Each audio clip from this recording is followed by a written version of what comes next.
오늘도 이 말씀을 가지고 은혜를 나누고자 원합니다.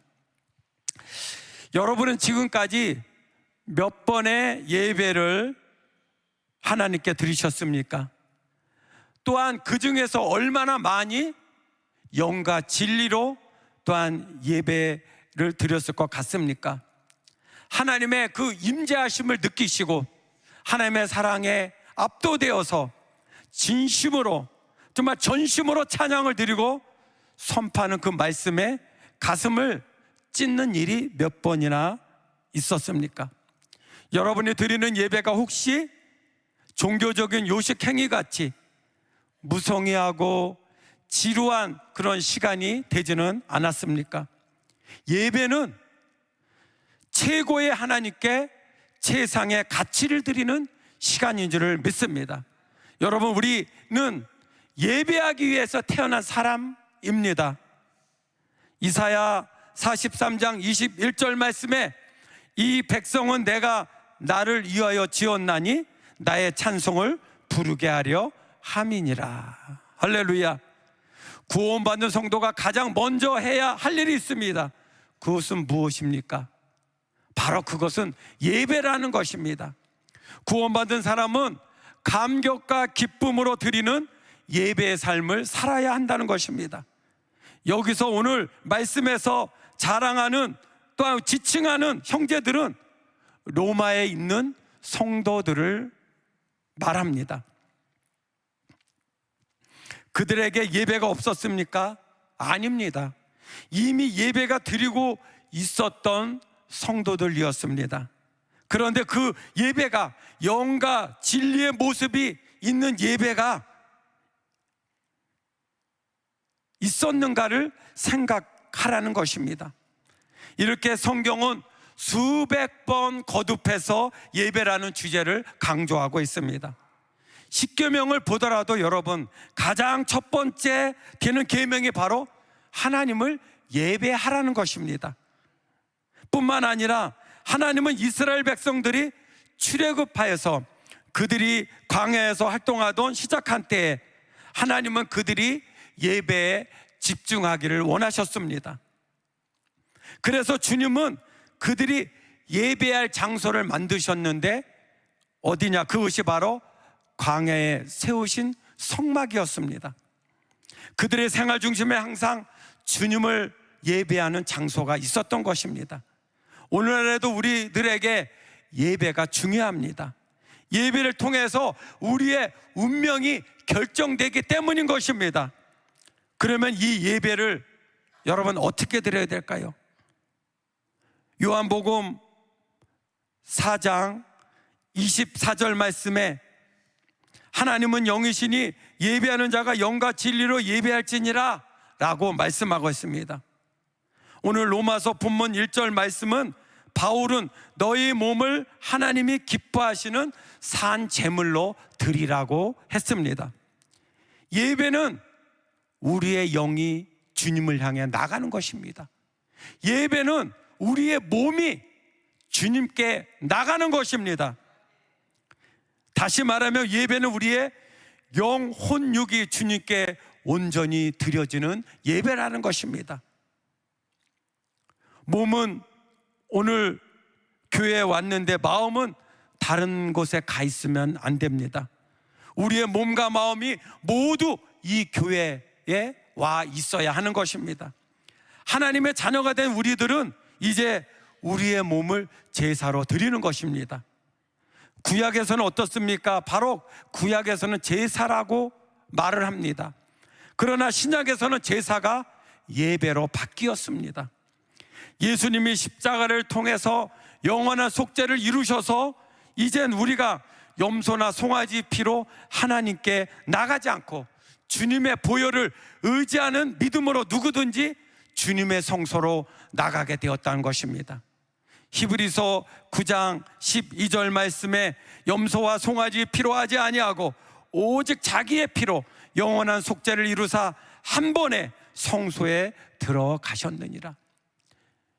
예수님께서는 저와 하나님의 막힌 담을 십자가에서 다 벽을 허물으셨습니다. 그래서 우리는 예수 그리스도를 통하여서 하나님께 나가게 되었다는 것입니다. 이제는 제사가 아니라 예배를 드리는데 우리의 몸을 산 제물로 드리라는 오늘도 말씀인 것입니다. 이스라엘 백성들이 제사장들에게 제물을 가지고 나올 때 흠이 없고 최상인 것을 가지고 주님께 예배를 드렸습니다.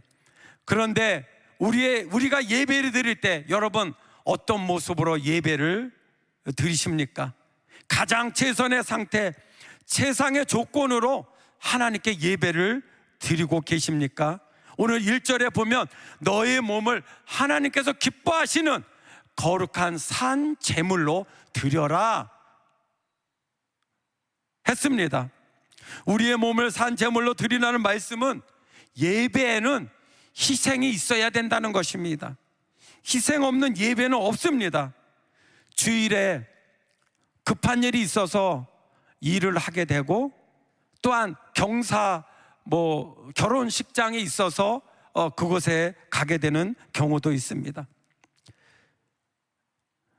그럼 결혼식장에 가면 좋은 사람이라는 소리를 듣고 사람에게 인정받을 수 있지만 하지만 그런 일로 인해서 예배를 소홀히 해서는 안 된다는 것입니다. 먼저 예배를 드리시고 먼저 그곳에 가는 것이 순서라는 것입니다. 우리가 주님께 드려주는 산 제물입니다. 그래서 희생 없는 예배는 예배가 아닙니다. 우리는 이미 잘려진 제물이기 때문인 것입니다. 주님께 드려주는 것은 구별된 것입니다. 우리가 예배하는 몸 세상에서 구별돼서 드리는 것입니다. 시간도 구별의 시간입니다. 또한 물질도 구별된 물질이라는 것입니다. 다른 가능성을 다 차단해버리고 오직 주님께만 집중하는 그 시간이 바로 예배라는 것입니다.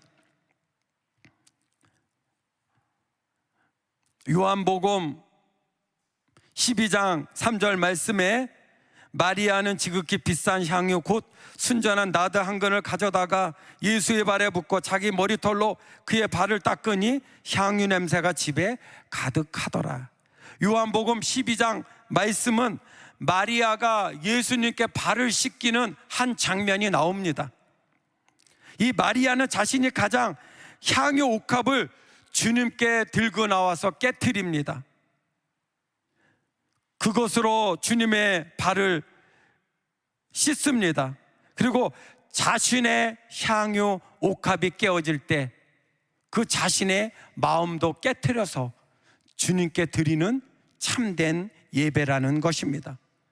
또한 그녀는 자신의 긴 머리를 가지고 예수님의 발을 씻기기 시작합니다. 고린도전서 11장 15절 말씀에 보면 만일 여자가 긴 머리가 있으면 자기에게 영광이 되나니 긴 머리는 가리는 것을 대신하여 주셨기 때문이라.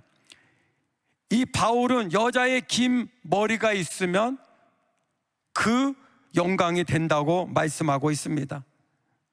그때 예수님의 제자 하나가 가룟 유다가 그 마리아를 야단을 칩니다. 그 비싼 향유를 어찌 그렇게 깨트리느냐, 가난한 사람에게 나눠줘야지 그것을 여기서 깨트리면 어떡하느냐고 야단을 칩니다. 차라리 그것을 팔아서 가난한 사람들에게 주는 것이 훨씬 좋지 않냐고 또한 했습니다. 그때 주님께서 말씀하시기를 가만두어라. 가난한 자들은 항상 너희와 함께 있거니와 나는 항상 있지 아니하리라고 말씀하십니다.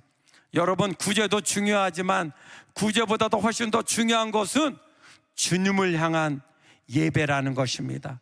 이 말씀은 가난한 사람을 구제하고 사랑하는 것이 중요하지 않다는 말씀이 아닙니다. 우선 순위의 문제라고 말씀드리는 것입니다. 예배가 먼저 있어야 합니다. 사랑하는 성도 여러분, 주님께 나올 때는 늘 사모하는 마음으로 나오시기를 바랍니다. 그냥 있는 몸 그대로 주님 앞에 달려나오기보다는 마음을 좀 가다듬고 생각을 좀 집중하며 기도하며 나오는 것이 정말 영과 진리로 드리는 예배일 줄을 믿습니다. 주님 앞에 예배는 이 한 시간만이라도 최상의 상태로, 최상의 컨디션으로 몸과 마음, 거룩한 그런 심령을 가지고 하나님 앞에 나와 예배 드려야 합니다. 오늘도 영과 진리로 드려지지 않는 예배는 주님이 받지 않으십니다. 하나님께서 받으시는 예배와 받지 않으시는 예배가 있습니다. 가인과 아벨 형제는 하나님께 예배를 드렸습니다. 그러나 그 형 가인의 예배는 하나님께서 받지 않으셨습니다. 가인이 예배에 실패하자 그로 인해 인생이 실패하지 않았습니까? 자기 혼자 망한 것이 아니라 온 가족 전체가 망하게 되었다는 것입니다. 아론의 두 아들 나답과 아비후는 아버지의 뒤를 이어 제사장이 되었습니다. 그러나 하나님을 예배하는 것 소홀히 하여서 그 야훼의 그 입에서 불이 나와서 그들이 다 죽었다는 것입니다. 민수기 26장 61절 말씀에 나답과 아비후는 다른 불을 야훼 앞에 들이다가 죽었더라 라고 말씀하고 있습니다. 사무엘상 13장에 보면 사울왕은 자기 마음대로 예배를 드렸습니다. 말라기 선지자 시대의 사람들은 최선의 것으로 예배를 드리지 않았습니다. 예배는 있었지만 영과 진리의 예배가 없었다는 것입니다. 말라기 1장 8절 말씀에 만군의 야훼가 이르노라 너희가 눈먼 희생 제물을 바치는 것이 어찌 악하지 아니하며 저는 것 병든 것을 드리는 것이 어찌 악하지 아니하냐 이제 그것을 너희 총독에게 드려보라 그가 너를 기뻐하겠으며 너를 받아주겠느냐라고 진노하십니다. 예배를 드려야 하는데 마음에 그런 진정한 마음이 없습니다. 형식과 습관이 되어버렸습니다. 거기에는 진실한 마음이 결여되어 있기 때문입니다. 오늘날로 말한다면 주일날 예배 드리는 것을 매우 귀찮게 또한 여기는 것입니다.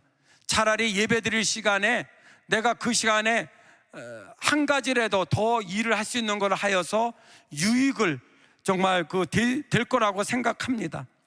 주일날 예배 안 나오면 하나님이 좀 불편하실 것 같고 또한 뭔가 깨름직하고 마음이 편치 않으니까 나오는 사람들도 있습니다. 이제 우리는 그런 수준의 예배는 주님이 기뻐하지 않으신다는 것입니다. 예배의 형식은 있지만 영과 진리로 드리는 그 예배는 없다는 것입니다. 사랑하는 성도 여러분, 왜 하나님은 부족한 우리들의 예배를 또한 받기를 원하실까요? 하나님이 예배 드릴 사람이 없어서 정말 나를 부르셨습니까? 세상에는 나보다 잘난 사람이 얼마나 더 많습니까? 하나님이 뭐가 부족해서 우리의 재물을 원하십니까? 우리의 예배를 받으시고 우리에게 복을 주시기 위해서 우리를 예배를 부르신 것입니다. 또한 다윗은 예배에 성공한 사람입니다. 다윗은 그 참된 예배가 무엇인지 알았던 사람이고 복받은 사람인 것입니다. 시편 51편 16, 17절 말씀에 주께서는 제사를 기뻐하지 아니하시나니 그렇지 아니하던 내가 드렸을 것이라 주는 번제를 기뻐하지 아니하시나이다. 하나님께 구하시는 제사는 상한 심령이라 하나님이여 상하고 통회하는 마음을 주께서 멸시하지 아니하시리이다. 다윗은 이미 이 예배를 어떻게 드려야 하는 것을 알고 있었기에 영과 진리로 참 예배를 하나님께 드렸던 사람인 것입니다. 그러면 예배를 통해서 은혜와 축복이 무엇입니까? 예배는 우리에게 생명을 공급해주는 생명줄과 같은 것입니다. 믿습니까? 예배가 상실되면 하나님의 그 능력의 공급이 차단되고 또한 실패하고 신음하는 그런 인생이 된다는 것입니다. 영적으로 살아있는 예배를 드리지 못한 사람은 날마다 영혼이 시들어갑니다.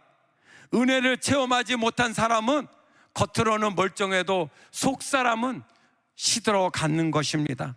은혜를 체험하지 못하는 사람은 다 시들어가는, 죽어가는 꽃처럼 된다는 것입니다. 그러나 신령과 진정으로 그 예배를 통해 영광스러운 그 주님의 영광을 체험하는 그런 사람들은 오늘 이 시간 아픔의 상처를 가지고 왔을지라도 주님의 치유를 받고 돌아가는 역사가 일어나게 된다는 것입니다. 예배는 내가 변화하는 시간입니다. 오늘 본문 2절 말씀을 보십시오. 로마서 12장 2절 말씀에 너희는 이 세대를 본받지 말고 오직 마음을 새롭게 함으로 변화를 받아 하나님의 선하시고 기뻐하시고 온전하신 뜻이 무엇인지 분별하도록 하라 라고 말씀하셨습니다. 예배는 다른 사람이 변화하는 것이 아니라 내가 변화하는 시간입니다. 예배의 본질은 변화라는 것입니다. 예배자의 삶이 변화되고 궁극적으로는 이 세상이 변해가는 것입니다. 시간적으로 본다면 주일에 예배 드리는 시간 또는 1시간이 조금 넘습니다. 그런데 이 1시간의 그 예배가 나머지 우리의 삶을 인도하고 주도할 것이기 때문인 것입니다. 예수 믿는 삶은 예배자로 살아가는 삶이라는 것입니다. 삶의 중심축이 나의 중심축에서 주님 중심축으로 바뀌게 된다는 말씀인 것입니다. 프로타고라스는 말하기를 인간은 만물의 척도다라고 유명한 말을 했습니다. 내가 내 삶의 중심축을 이루어 살아간다고 생각합니다. 이런 말을 하지만 우리는 그것을 믿지 말아야 합니다. 하나님이 중심축이 된다는 사실을 잊지 않는 저와 여러분이 되시기를 원합니다. 예배에 승리하고 나면 중심축이 달라지는 것입니다. 믿습니까? 이스라엘 중심에는 언제나 법궤가 있었습니다. 진행할 때도 법궤의 중심으로 갔고 머물 때에도 법궤의 중심으로 나갔고 멈췄습니다.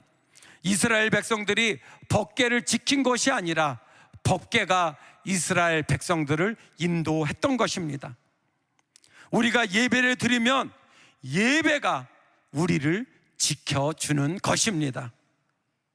하나님의 은혜는 언제 부어집니까? 바로 예배 때 부어집니다.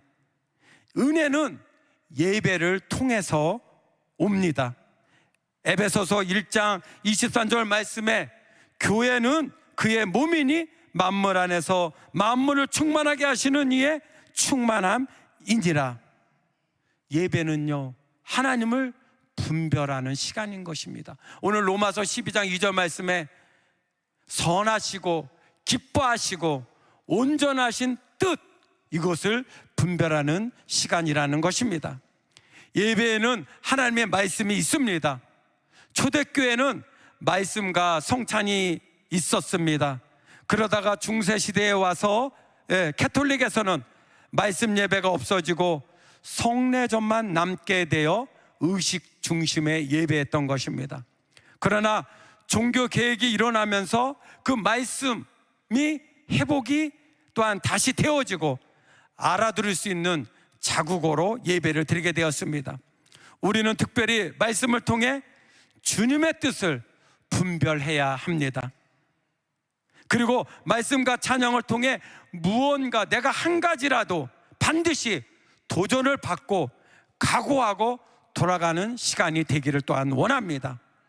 말씀을 들을 때가 하나님의 은혜가 임재하는 시간입니다. 말씀을 들을 때가 하나님을 만나는 시간이 되는 것입니다.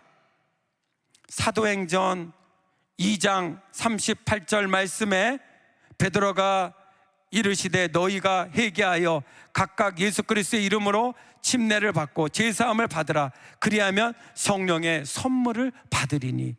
오늘 이 시간 말씀을 듣고 성령의 선물을 다 받아가는 여러분이 되시기를 예수님의 이름으로 축원을 드리겠습니다. 사도행전 2장 37절 이하에 베드로가 말씀을 증거하게 될 때 어떻습니까? 이 말을 듣고 마음에 찔려서 주께로 돌아온 자들이 그 날에 3,000명이나 되었다고 성경은 말씀하고 있습니다. 사도행전 2장 41절 말씀에 그 말을 받은 사람들은 침례를 받음에 이날에 신도의 수가 3,000이나 더 하더라. 할렐루야. 다시 한번 성령의 바람이 일고 말씀의 회복이 임하여서 우리가 정말 주님 앞에 나와서 예배드리는 이 시간, 영과 진리로 예배드릴 때 그 예배가 끝까지 우리를 인도하여 주시는 것입니다. 말씀을 듣다가 치유 역사가 일어나고, 말씀을 듣다가 회복의 역사가 일어나고, 말씀을 듣다가 성령의 충만이 일어나게 되는 것입니다. 사랑하는 성도 여러분, 우리는 반드시 예배의 성공자가 되어야 합니다. 하나님이 감동하시고 기뻐하시는 그런 예배를 드리도록 우리는 최선을 다해야 하는 것입니다. 여러분, 건성으로 드리지 마십시오. 예배에 성공하지 못하면 모든 삶의 중심에 내가 서 있습니다. 모든 삶의 모든 판단에 내가 서 있습니다. 모든 가치에 내가 서 있습니다. 그러나 예배에 승리하고 나면 삶의 중심축이 달라지게 되는 것입니다. 하나님의 말씀 중심으로 살아갑니다. 또한 성령님의 인도하는 대로 살아갑니다. 언제 어디서든지 하나님께 영광을 돌릴 수 있게 되는 것입니다. 하나님의 중심으로 인생의 축이 바뀌게 되는 것입니다. 이런 은혜를 체험하는 우리 모두가 되기를 원합니다. 지금까지 여러분은 몇 년을 교회 다니고 예배를 드렸습니까? 그 많은 예배의 시간들, 그것이 나에게 어떠한 의미가 있었는지 한번 돌이켜 보는 시간을 한번 가져보시기를 바랍니다. 예배는 예배의 한 시간만으로 끝나는 것이 아니라 생활로 실천하면서 예배가 맞춰지는 것입니다. 천국에서 드릴 예배가 오늘 우리의 삶의 처소에서 예배를 드려야 합니다. 여러분, 예배의 구경꾼이 되지 마십시오. 또한 종교인이 되지 마십시오. 바로 참된 예배자가 되십시오. 우리는 적당히 예배드리는 자가 아니라 온전히 주님께 드려지는 제물이 되어야 하는 것입니다. 오늘 말씀의 결론을 내립니다. 예배의 성공은 인생의 성공입니다. 기도합니다. 하나님 아버지, 감사합니다. 오늘도 예배에 성공하면 인생이 바뀐다는 말씀을 가지고 우리가 또한 나눴습니다. 또한 예배에 절대로 소홀히 하지 말고 건성으로 드리지 말고 영과 진리로 예배하는 자가 다 되게 도와주옵소서. 악한 원수마 일자 틈 못하도록 주께서 우리 성도님 지켜주시고 6월달도 좋은 소식, 좋은 일, 기적의 역사가 다 들려주며 나타나게 도와주시옵시고 7월달도 기도로 준비하며 또 많은 또 그런 귀한 축복의 역사, 기적의 역사, 은혜의 역사를 기대하며 사모하게 되게 도와주옵소서. 예수님 이름으로 간절히 기도드립니다. 아멘.